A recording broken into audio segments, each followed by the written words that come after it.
Hello, welcome to a special edition of Risky Talk, the podcast where we talk about risk and how to talk about risk. You'll notice that I'm not David Spiegelhalter, I'm Michael Blastland, and just for today, I'm asking the questions and David is giving the answers, alongside, in the hot seat, a fellow statistician and author, Anthony Masters. They've been in the front line of COVID communication for a public audience, unpacking the lessons from the data in a weekly column for The Guardian, in blogs and articles, on TV, on Twitter, and now in a new book, COVID by Numbers. It's a chance for us to revisit questions we first explored in a rapid response episode of Risky Talk back in April 2020, when the UK was in the midst of its frightening first wave. Well, since then, we've had two more waves, several lockdowns, the vaccine rollout, and the rise of the Delta variant. So while COVID hasn't gone away, people are still dying, and hospitals are still treating thousands every week. The science and the statistics, though, have matured, and the data has piled up. So with the benefit of this longer view, what are the enduring lessons? What can we say now about excess deaths, lockdowns and vaccines? And crucially for us, what insights can David and Anthony share about the craft of communication? What's worked, what hasn't, and what's changed? Anthony, welcome to Risky Talk. Hello. And David, welcome to your own podcast. Yeah, no, it's great to be here. You've been writing this column now every week for, 6 months, I think?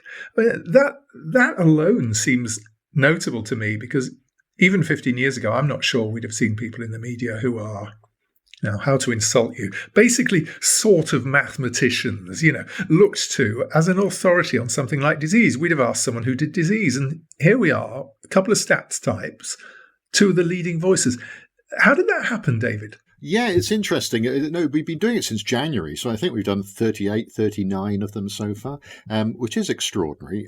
It started, actually, I got asked to do it, a column on my own for The Observer, and I did one and then thought, I can't keep this up. And so I reached out to Anthony because we'd been working together on a series of FAQs for the Royal Statistical Society website. And Anthony had been great at summarizing, explaining statistical concepts. And so fortunately, Anthony came to my rescue and we've been doing it ever since. And to be honest, he tends to do the first draft. And our big discipline has been keeping to 350 words. I don't know good journalists, of course, have written know how to write 350 words, but it's not in our experience at all. And it's more than twice as difficult as writing 700, I think. It's like the old joke, isn't it? Sorry, my speech is so long I didn't have time to write a short exactly, one. Exactly. How's it been for you, Anthony? Because you sort of came out of the statistical closet for this, didn't you, really? Yeah, so I've been a stats ambassador for a couple of years. Yeah, so I sort of remember the training where it was stated, you might occasionally be asked to write your own stuff for newspapers. That this wasn't a very typical thing to happen. So yeah, to be thrust from essentially writing my own blog to, writing articles for the general public that are of a fixed length and have to cover a huge variety of topics. Yeah, it's been immensely challenging. I do want to get your sense, though, of the change in public appetite, because I can't think of a previous occasion when the public appetite for data has been anything like so great. How about you, David? Is there any parallels? Yeah, I genuinely feel there has been a step change in the appetite, which must come from the public, because the media, in the end, do what their readers want or their viewers want. And the media have changed completely. The amount of data journalism, the number of graphs in newspapers and on television, is just unthinkable 2 years ago. And the way the sophistication of the discussions to explain what's going on is also hugely higher than it has been in my experience. And I've worked, done media stats for ages. So I think it's been a major change. And in the end, that must be driven by there being a demand. I mean, we keep on thinking, surely they don't want any more of these columns. And yet, apparently, we haven't been booted off yet. People seem to quite like them. I mean, that's a specialised readership. But I've been working with The Sun, the Daily Mail, and all these different outlets. And they're really doing their best, I think. And to be honest, I think the specialist journalists have done a cracking job over the pandemic. We'll be touching on the lessons you've learned as communicators, but we have to revisit some of the headline topics we covered in the 2020 episode. So let's start at the end with deaths. And one of the key lessons in communicating numbers is the importance of providing context and comparison to make these numbers meaningful. David, you say the data just doesn't speak for itself. We have to interpret it, and it's something you've long preached about, the importance of context. How did you do that with the excess deaths figure? What did you find to be the most useful comparator or context? Yeah, I think people realised very quickly that counting COVID deaths was a difficult issue. There are lots of different definitions, different countries doing it in different ways. And so the idea of excess deaths, essentially, to put it really, crudely, counting the bodies and seeing how many more there were than we would have expected, has become a very standard way to talk about these things. There is one point in the book, I think, Anthony, where you talk about the rise in age standardised mortality rate being the biggest for 70 years since the major flu epidemic. How should we think of this as an event, not just the numbers itself? Do you have any feeling for that, Anthony? What's the best way of trying to give people some sort of historical context or general context about the scale of death? Yes. So age standardised mortality is essentially a weighted average of age-specific mortality rates. So you calculate all the age-specific ones. So, like, as in, what was the rate of death for people, say, aged between 70 and 74, for example, and then you have a weighted average of those, all back to a standard population. As you say, like the age standardised mortality rate increased in 2020. Due to all those extra deaths from the pandemic. And a suggestion I hear is that, it's only back to what it was in 2008, so no big deal. And that's not really the right way to think about it, because you have contemporary expectations around how many people should be dying, because societies might get generally healthier. You might also have better treatments and also things like vaccinations, reduce mortality and so on. So looking at that change is incredibly valuable. So if you had to now, it's not over yet, but if you had to at this point say how bad was it? How would you say that? How would you capture that? Yeah, I think 120,000 excess deaths over 18 months or something like that. That's quite a lot, and I still think that's not a bad measure. Is just to look at the extra deaths over what we would typically observe. So that number, David, 120,000. I guess some people might think, well, I'm actually no further on. It's got a lot of zeros on it, but is it big? Is it? Yeah, you're absolutely right to pick me up on that, because I get fed up when people just bash out big numbers with lots of zeros without a context. It's one of the main things we shout about, how you must give a context to it. I quite like the other way. That's the correct way to do it. Age standardized mortality rates. But we can also say it's the largest number of deaths since 1918 in the Spanish flu, or it'd be more people than have died in the Blitz. And you can compare, that's over 18 months. Normally you might expect 1 million deaths or so over that period. So, that's for every 8 people dying. Now there's 9 have died. There's, 1 extra for every 8 deaths. There's various other ways you could describe it. But in the end, it is quite difficult. That is a very large number of people. 120, that's, more than can fit into Wembley Stadium or whatever. So, there's various analogies you can make. And I think there's no single right way to do this. I think you need to give historical perspective. You try to give an order of magnitude. You need a relative comparison to what's there. You need both an absolute and relative comparisons, I think. Back in April 2020, I'm going to put you on the spot now. You said on that podcast something to the effect that many people who die of COVID would have died anyway within a short period. Mm-hmm. What did you mean by that? And now the data is in. Were you right? Well, of course, it depends what you mean by many. The point is that you're always very good at dealing with these things. Some,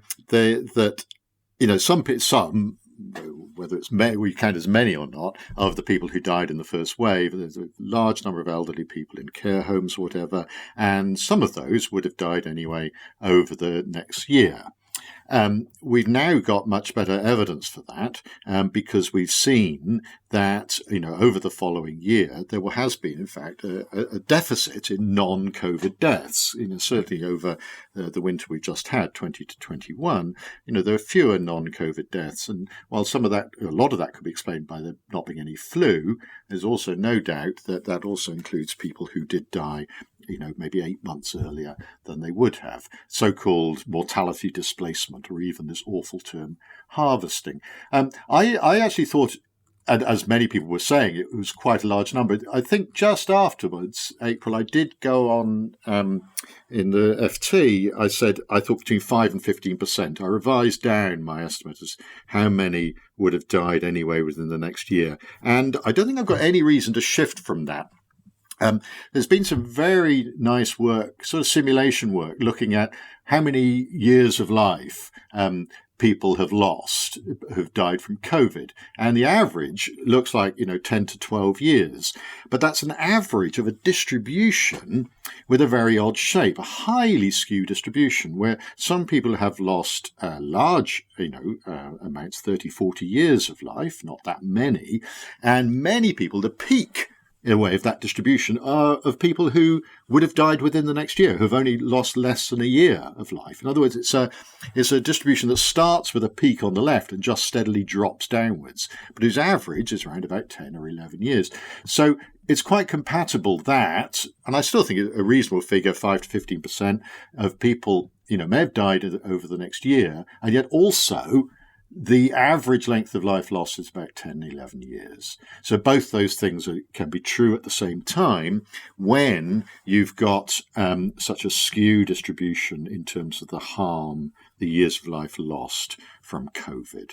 It's difficult to do without waving the arms in the air or drawing a picture. Does it get any harder as your public profile rises to turn around and say, yep, got that wrong? It should get easier, really. And of course, it depends on what you said in the first place. If, when you did talk previously, you were a bit cautious about the language, then it's, of course, it's much easier to say, oh, well, actually, now I realise X. If in the past you said, this will definitely happen, then obviously it's very embarrassing to be wrong, and quite rightly, it should be embarrassing. So for me, it just has taught me to try to be quite cautious in what I say.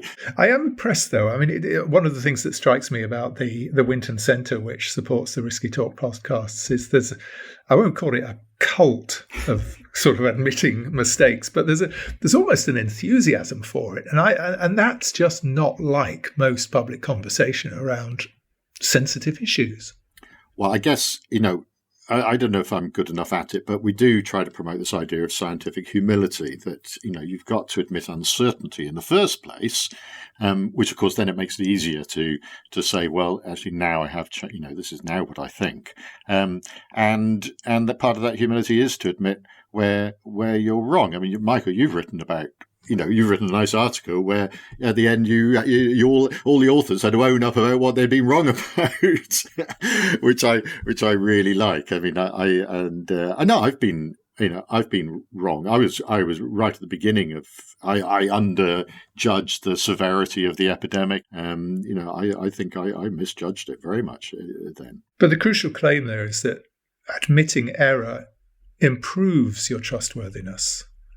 Whereas I think, if you're in politics, admitting an error can be the end of your career. Well, I think that I feel sorry for politicians very often, but this sort of media, screaming U-turn is so pathetic. It really is, because the whole point is that you should learn from experience and change. And I think that's where, I tend not to criticize government, but, they have not in communicating what they're doing, that I don't think they've enough emphasised the fact that this is provisional, things will change, and so on. I mean, actually, it's quite remarkable that the plans for the winter, they've got a plan A, but they've also got a plan B. In case things don't work out well, this is what other things we might do, which I think shows a great maturity, and I wish they, actually could do that more often, to admit that, things are contingent, situations might change, and so what we advise might change. Let's move on to lockdowns, because that has been one of the most fiercely contested and politicised questions, whether they work. And on one side, we've got we should have started the first lockdown weeks earlier than we did and saved thousands of lives. And on the other, we've got the lockdown skeptics. And part of your job has been to look at the evidence and make it accessible to a wide audience. But you've also had to figure out how to communicate this stuff in a way that maintains trust when it is so politicised and contested. Anthony, how did you approach that? Was it much on your mind that it can be a very politicised argument? Yes, because ultimately people want you to, as it were, say something that's good for their team. And I see the Royal Statisticians as informing public debate rather than necessarily participating on a particular side. So I've always tried my best to stick very rigorously to the evidence and not to let any sort of personal opinions bleed through into what I'm writing, and that can be challenging. And the other sort of big difficulty is communicating that actually often you're not interested in the rather simplistic question of, okay, from doing nothing to having a full lockdown, does that prevent onward transmission of the virus? Yes, it plainly does. The issue is the quantum between other things that you may want to be doing and like for instance, say requiring masks on public transport, or recommending that people who can work from home do so, and try to find that difference between the difference between that and the effect of a full lockdown, because there are a huge number of reasons why you might want to avoid that. Civil liberties, the effect on economic transactions and people's livelihoods and so on. You say in the book, I think, that this question of quantifying the effectiveness of lockdowns pushed statistical analysis to its limits. Yes. Can you give us a sense of why it's so difficult? Because there isn't a separate Earth where everything was... we don't have access to the multiverse, basically. I can't break down the barrier and then look into another version of the United Kingdom where we locked down, say, 2 weeks earlier or 1 week earlier, where we didn't lock down at all, and so on. And then different countries were at different epidemic stages, like particularly during March and April last year. You have sometimes within countries different policies as well. You have different degrees of compliance between different populations and so on. So basically you have so many differences and ultimately only a single outcome variable, which is, how many people died or, how many cases there were and so on. So try, as it were, match a model from all of that is incredibly difficult, which is why we stress the point that quite often these figures are really, really uncertain. What's it been like, David, on these questions where people have absolutely clamoured for an answer and you've sat there saying, well, a bit tricky, that one. Yeah. I mean, and the lockdown, do lockdowns work or not? Really, it's a fatuous question. For a start, as Anthony said, what are we talking about? Are we talking about that final stay-at-home order over and above closing schools, working from home, shutting places of entertainment, et cetera, et cetera? So these are not, it's such a complex intervention, and where different countries have done great wadges of things all at once. And then, as Anthony said, it depends on behaviour. It's not, lockdown orders in themselves do nothing. It's only how people respond to them that's important. And if you've got societies where people essentially are acting spontaneously, without having to be told to do things, then of course that can have an effect even without lockdown. The effect of lockdown starts before lockdown in this country, because people started acting on their own behalf. Similarly, the effects of lockdown continue beyond lockdown because people don't change their behaviour back to normal. And so it's everything is driven, in fact, by what people do. And so, the idea, does lockdown work, I think is a pretty fatuous question to ask. And as I said, statistically, you can't disentangle the effects of all these different interventions that have been done. But we do know that protective measures do work. Full stop. We know that. But trying to work out exactly the contribution of each is, frankly, statistically impossible. There's another line I would just want to mention from the book, which I think sums it up nicely. Even with a mass of data, sometimes we just cannot find answers to our questions. Have you found people progressively more receptive to that, or does the clamour just always go on? I think, in a way, there has been acceptance by most people that this is very difficult. There's a huge amount of uncertainty. I do think that the public, it sounds, like it's some great mass of people, but, all these different audiences have, pretty sophisticated in their thinking. They're not daft. People are not daft. They understand just how complicated and difficult things are, and they see when people, I think, are trying to do their best. And what they, I think, don't like, and I think quite rightly, is when they feel they're being manipulated. All right, let's move on to one where I think the data is a little bit more conclusive. I mean, some people disagree. Vaccination. Thinking back to those first vaccine trials, it absolutely sent a shiver down my spine. Remembering when those results came out, the relief, the optimism. Have you been conscious, Anthony, that there is a part of the audience which is unpersuaded or hesitant? And how do you deal with that? Does it make you want to become persuasive? No. I think our role really is to inform rather than persuade. Really, like for instance, if people are hearing numbers in the news and don't quite understand them, then it's very useful for people such as ourselves to try and explain, like for instance, what is vaccine efficacy? What is that 90% protection that or 95 that you keep hearing in news reports? What does that mean?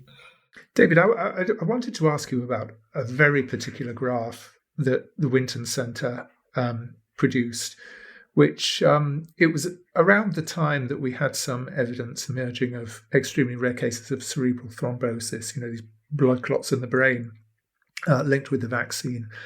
And Winton produced this chart which directly compared the benefits and harms of the AstraZeneca vaccine.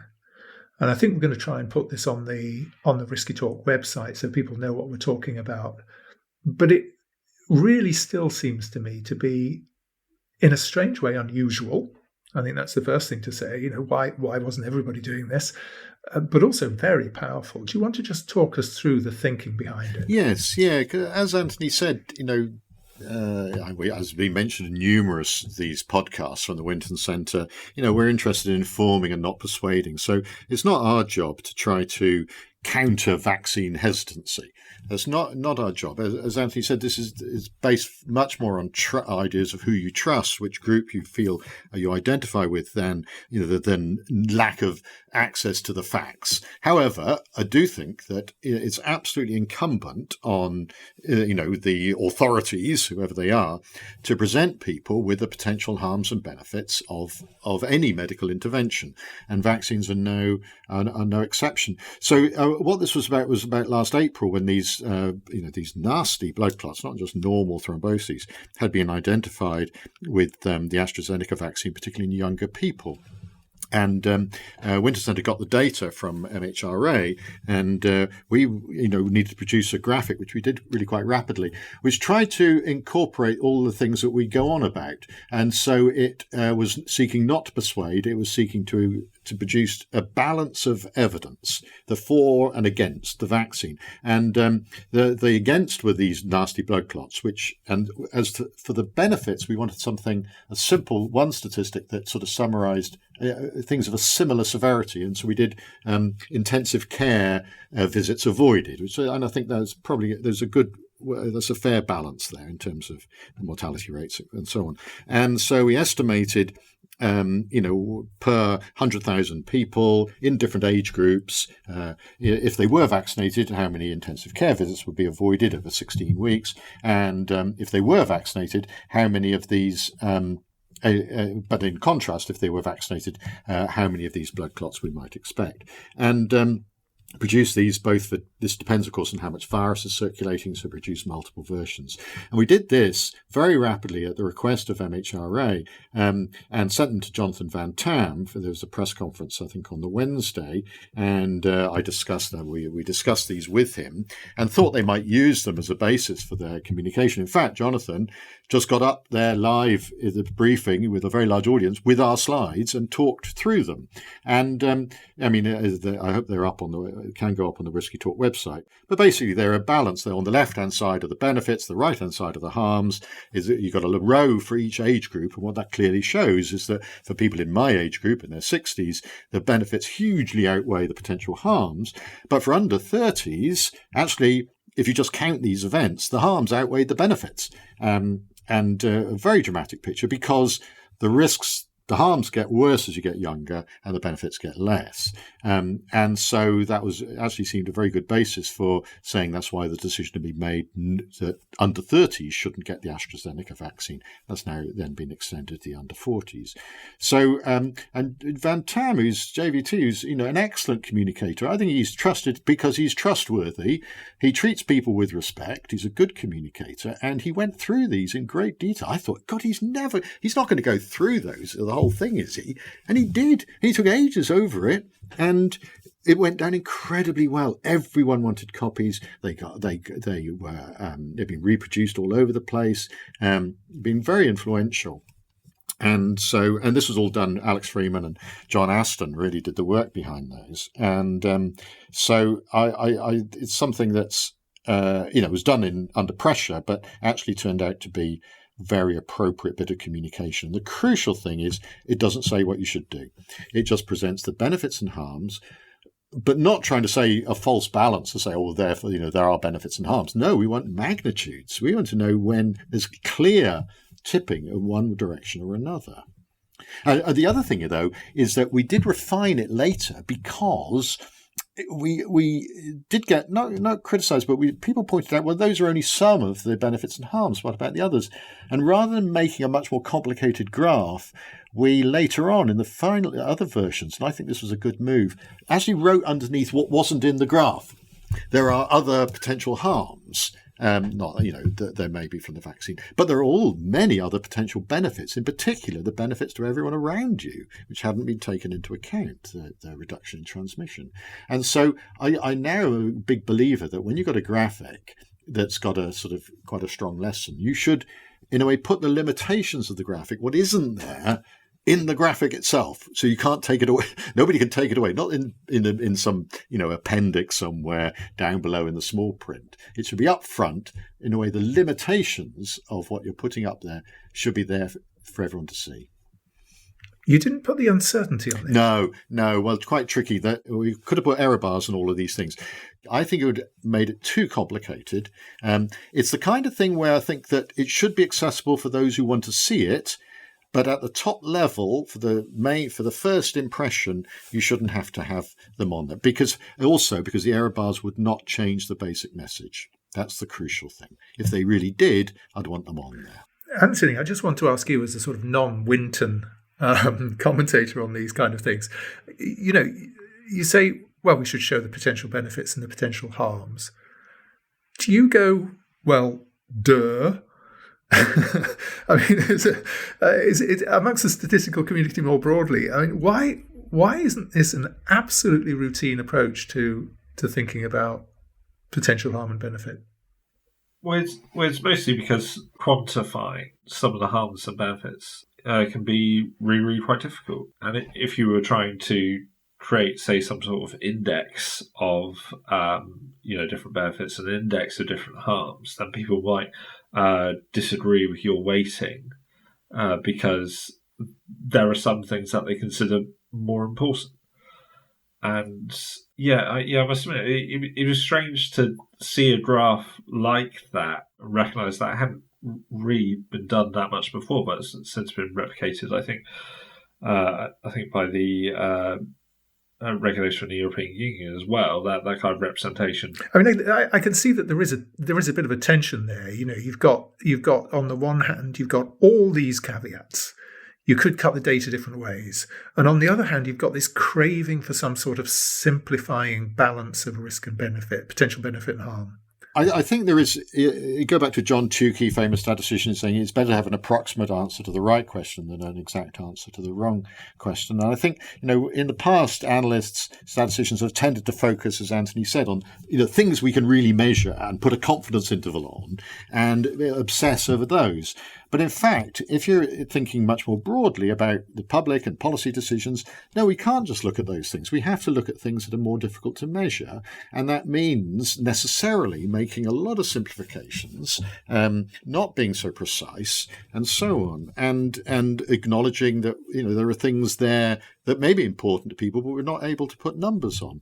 And I think this is a real challenge to statisticians and others who want to contribute to a policy debate, a public debate, and not trying to advocate a particular position. That's easy. I could argue for anything. Just tell me what you want to argue for, and I'll pick and choose stats that will prove it. Of course I could do that. I can make any number look large or small.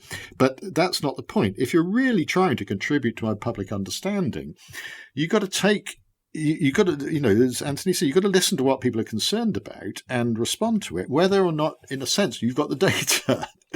And so I think this is still something we're exploring, and I think people are getting more interested in, is it's easy to put the numbers up when you've got good numbers. It's when you haven't got good numbers and yet something is important. What do you say? How do you put that into words? How do you express doubts about the quality of the evidence and so on? And I think these are really pressing issues that everyone involved in this area should be concerned with, instead of trying to get the confidence interval to the second decimal place. Okay, wonderful. So we've explored the communication challenges around some of the hot button topics, the deaths and the lockdowns and the vaccines.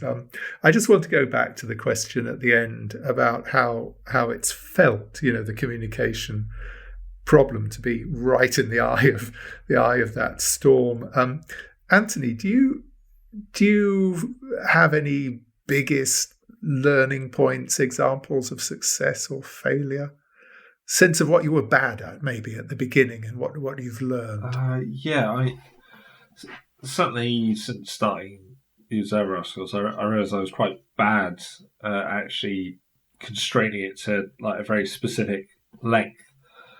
And that sort of culminated quite early on, where one of our articles had its entire final chapter paragraph excised because we were over the word limit. There's one article in the series quite early on which seems to come to an abrupt end, and that's the reason why.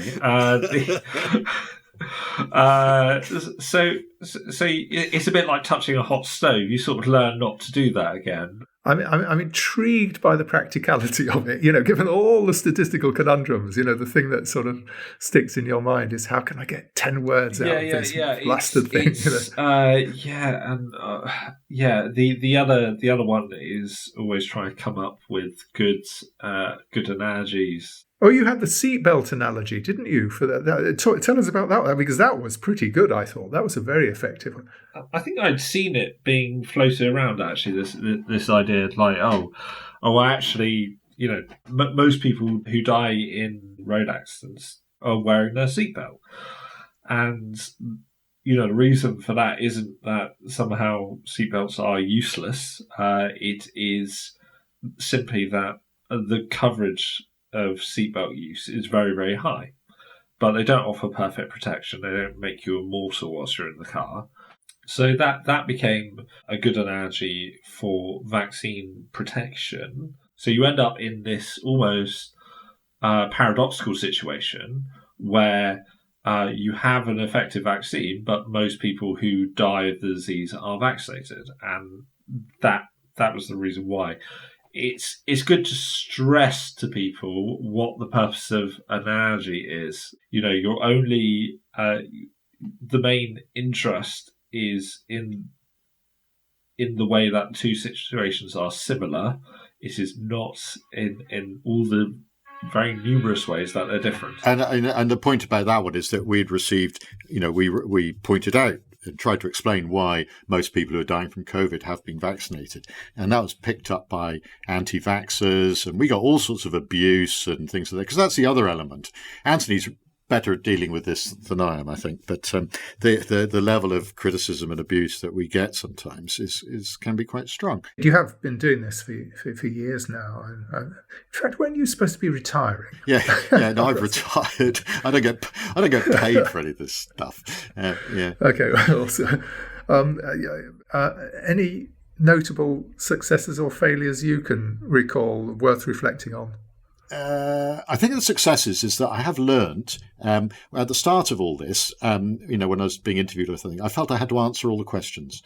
I really felt, if I'm on the Today programme or something, somebody asks me a question, I have to answer it, like politicians feel they have to. But I learned and have since constantly exercised my right to silence but laughing it off and just say, no, I can't answer. That's not my job. I'm not I'm not a modeler. I'm not a virologist. I'm not a brain surgeon, whatever. No, you have to ask somebody else. And if you can make light of it, it's appreciated certainly by the audience and also by the interviewers. You just say, no, I don't do that. You'll have to ask somebody else. And if you make light of it, it works very well indeed. I mean, the ultimate was Nick Robinson on this Today programme. I was in the middle of an interview on stats. He starts asking me about what do I think about Dominic Cummings. So, the only response, of course, is to burst out laughing and say, you must be joking. And so it was, I've learnt that, and that's been, I think, my most valuable lesson. Anthony, you're a statistician. Your professional life as a statistician. Do you accept that a lot of this is political and even should be political?